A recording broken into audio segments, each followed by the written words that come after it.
represents something. But a $6.8 billion budget deal, as some are calling controversial, was passed. 51 state agencies will see some type of budget cut, but education will get a slight increase of about 1%. That does not include any teacher pay raises. Some lawmakers are concerned about the constitutionality of the way the budget was passed, since revenue bills can't be introduced during the last 5 days of the session. So joining me now are freshman lawmakers. They got their first taste of that this year. Republican Kevin West from the Metro and Democrat Mickey Dollens, also from the Metro. Now, we spoke with you each in early March about the situation out there and what you guys wanted to see happen. What is your overall impression of being a politician now? Well, Kevin, I tell you, it's an absolute honor to represent the people of South Oklahoma City. Overall, though, I was disappointed with how the session ended concerning the budget, and also I was very disappointed with the amount of influence that special interests have on particular legislators in the Capitol. When you say, well, we'll get to that in a minute. Kevin, let's have your thoughts on it, too. Yeah, well, I agree. Just the ability to represent the people of District 54 is a tremendous honor. I was a little bit disappointed the way that everything ended up right there at the very end, but having seen the process firsthand, I definitely think that it was what had to be done, since all of the negotiations had fallen apart. A lot of people say you never want to see how sausage or how laws are made, but it all ends up okay at the end product. But you were talking about special interest money. Particularly, what are you talking about? Right, and I don't know if this particular session will end up okay. There's a lot of talk about the unconstitutional bills that we passed, passing a tax hike and calling it a fee.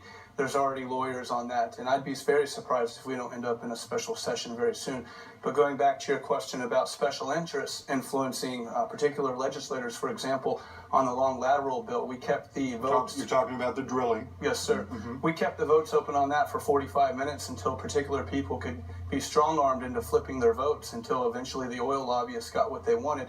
That's very disheartening. We need to continue to put our people before special interests. We need to put our constituents before ourselves, and that's really what I want to see next session. I want to see a change in that attitude and culture at the Capitol.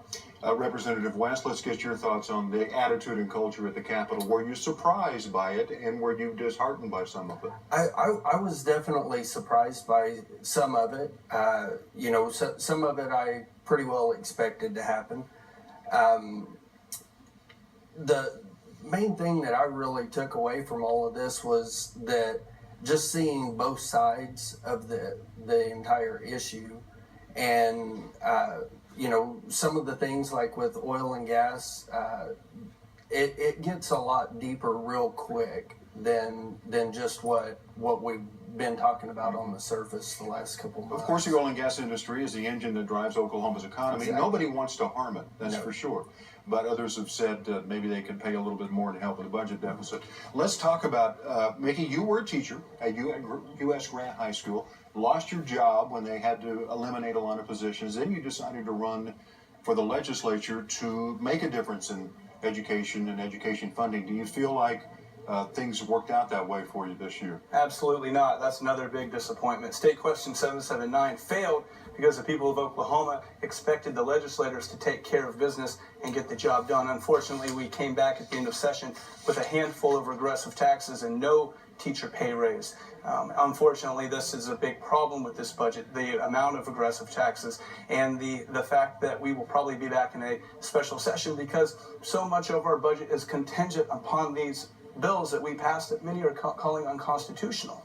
Kevin, our window of opportunity to visit with you guys is closing quickly here. Let's get your take on that, about these bills that some are calling unconstitutional. Well, not bills, but revenue. Yeah, fees. I'm not a lawyer, so I don't know what's going to happen with those, but I do know that there was over $300 million that was raised in revenue that wasn't on the backs of the ordinary taxpayers, and I was very happy about that. I'm also pleased that we had just under $600 million is going to be reoccurring revenue. So we didn't have to do any bonding. we were able to get things that are going to be reoccurring over the years. So.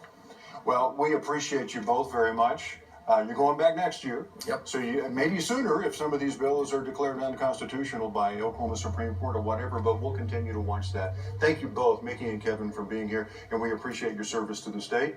Go back and make a difference for the people next year. Thank you for having us. Thank you. Appreciate it.